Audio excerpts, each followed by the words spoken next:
BRS BJP పొత్తు ముందే ఊహించిందన్నారు కాంగ్రెస్ నేత Addanki Dayakar. BJP BRS BSP ఒకటేనని ఈ కలయికతో తేలిపోయిందన్నారు.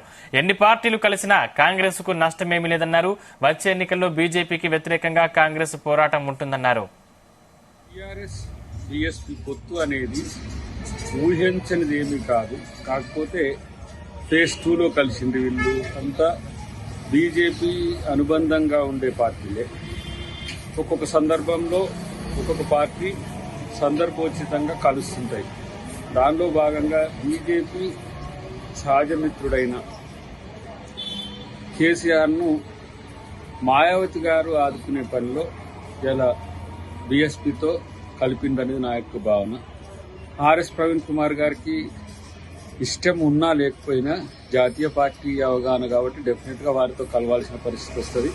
ఆయనకి ఇది ప్రత్యేక పరిస్థితి అయినప్పటికీ కూడా బీఎస్పీ, బీజేపీ, బీఆర్ఎస్ ఈ మూడు కాంగ్రెస్ వ్యతిరేకంగా పనిచేస్తున్నవి అనేది ఎప్పటి నుంచో కాంగ్రెస్ పార్టీకి ఉన్న అవగాహన. దీనివల్ల పెద్ద రాజకీయంగా ఎలాంటి మార్పులు కాంగ్రెస్ పార్టీకి నష్టం కలిగించకపోయినప్పటికీ కూడా వాళ్ళంతా ఒకటే అని చెప్పడానికి ఈ సందర్భం ఉపయోగపడుతుంది.